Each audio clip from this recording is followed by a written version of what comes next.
Hello friends, welcome to our YouTube channel और मैं संतोष कुमार। स्वागत है आप सभी का एक नई वीडियो में। और दोस्तों, आप सबके सामने मैं एक चार्ट लेके आया हूँ और बहुत ही इंटरेस्टिंग चार्ट है।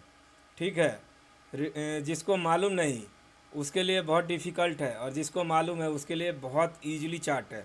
तो हम बात करेंगे MRPL, मैंगलुरु रिफाइनरी पेट्रोकेमिकल या जो भी है कंपनी, उसके बारे में, लेकिन शॉर्ट में उसका नाम है MRPL। तो देखिए इस चार्ट को और समझने की चेष्टा कीजिए। पहले आप वॉल्यूम देख लीजिए कि इसमें वॉल्यूम जब जब हुए हैं, शेयर जब बढ़ा है, और वॉल्यूम ड्राई हुए हैं जब जब गिरा है। ये तो नॉर्मली सी बात है, हर कोई बता देता है।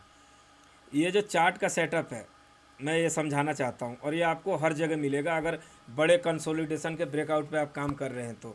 और इनमें पैसा अच्छा बनता है, पीसफुल बनता है, और डेली डेली आपको डीमेट खोल के देखने की ज़रूरत नहीं है। एक बार ट्रेड मारा, 6 महीने की छुट्टी, 1 साल की छुट्टी। तो देखिए, इसने पहली बार जो ये रेंज का ब्रेकआउट दिया है, 2007 का रेंज तोड़ने की कोशिश की 2017, यानी 10 साल बाद। और उसके बाद नहीं टूटा तो फिर ये यहाँ तोड़ने की चेष्टा की है 2024 में। तो मोटा मोटी आप समझ सकते हैं कि 16 साल का तकरीबन ब्रेकआउट हुआ है। ठीक है, 16-17 साल का। यहाँ 2008 और 24, तो 8 दूनी 16, 8 तिराई 24। तो ये 16 साल का ब्रेकआउट था। ब्रेकआउट होने के बाद शेयर 2 कैंडल में, यानी 2 मंथ में, इसने क्या मूव दिया? 148 रुपये का शेयर 290 रुपये गया। उसके बाद शेयर में आ गया डाउन फेज।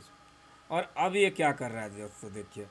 अगर ये शेयर वीक होता तो ये दोबारा चांस नहीं देता था। देखिए इसमें 1 वीक में पहले ही दिन ये कितना अच्छा कैंडल इसने फॉर्म किया है यहाँ पे इस वीक में। अभी आप देख सकते हैं।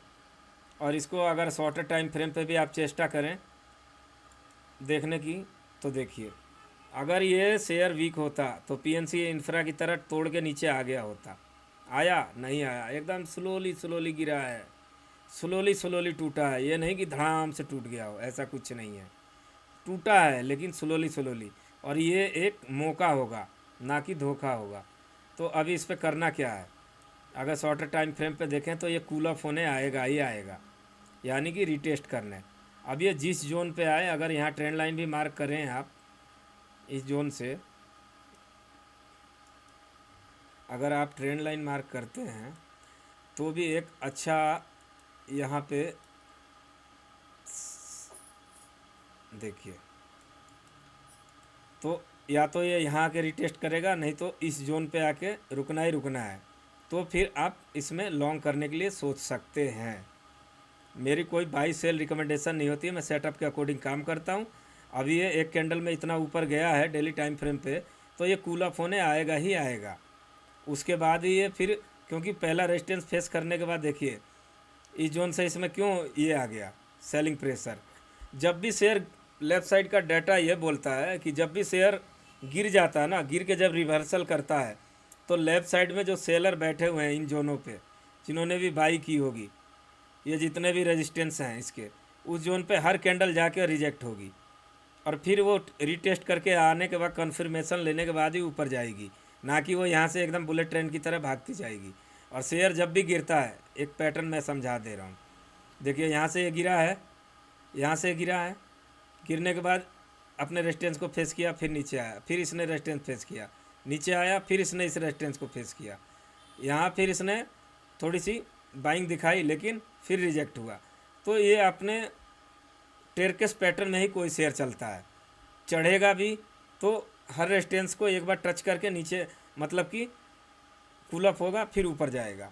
और गिरेगा भी तो एक बार रेजिस्टेंस को फेस करेगा, तब नीचे आएगा। ये आपको समझ के चलना पड़ेगा। होता है कहीं कहीं पे कि 1-2 बार थोड़ा डाउन ट्रेंड में भी अप ट्रेंड दिखाने का शो करेगा शेयर, लेकिन रिजेक्ट हो जाएगा रेजिस्टेंस के पास जाने के बाद। वो रिजेक्ट होना ही है उसका, क्योंकि इसका जिगजैग जो होता है ना, अप ट्रेंड में जिगजैग ऐसे होता है और डाउन ट्रेंड में ऐसे होता है। अब मेरे पास यही एक सेटअप है जिसको मैं आपके अकॉर्डिंग समझाना चाहता हूँ, अपने अकॉर्डिंग, कि आप लोग समझें और इस पर प्रैक्टिस करें और प्रॉफिटेबल बने। और इसमें एक चीज़ और मेरे को बताना था। अब जो ये यहाँ पे सेटअप परफेक्ट है, तो इसमें एक रेंज कैलकुलेशन मेथड होता है, जिससे कि आप ये प्रिडिक्ट कर सकें कि जैसे हमें किसी शेयर का रेंज निकालना है तो हम यहाँ से यहाँ को मार्क करेंगे जो उसका डाउन होगा, और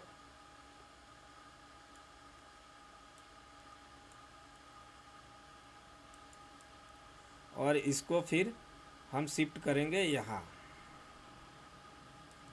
ठीक है, अभी इस जोन को मार्क कर लीजिए और देखिए इसने रेंज कैलकुलेशन मेथड के हिसाब से ज़्यादा नहीं 20 रुपये का, मतलब कि 20 रुपये ऊपर गया था। तो ये हमारा एक परफेक्ट सेटअप होता है कि कोई डीप जो होता है रेंज कैलकुलेशन मेथड से हम लोग उसको निकाल के और यहाँ उस प्राइस को जो डीप आया है ऐड करते हैं, और एक एक्सेप्टेड टारगेट जो हमारा होता है, एक व्यू होता है कि हाँ ये शेयर यहाँ तक मूव दे सकता है, वो इसने अचीव किया।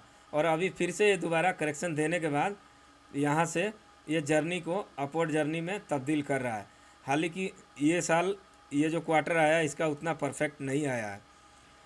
600 रेवेन्यू अच्छा है, लेकिन 600 कुछ करोड़ का 625 या 30 करोड़ का लॉस ही है इसका।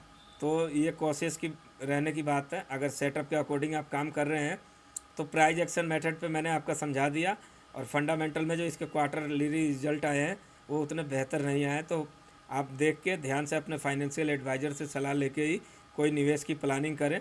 मेरा काम था सेटअप को समझाना, वो मैंने आप सामने जाहिर कर दिया। तो कैसा लगा ये वीडियो?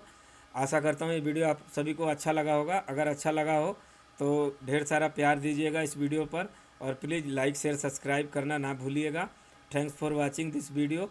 मिलते हैं नेक्स्ट वीडियो में। जय हिंद, जय भारत, वंदे मातरम दोस्तों।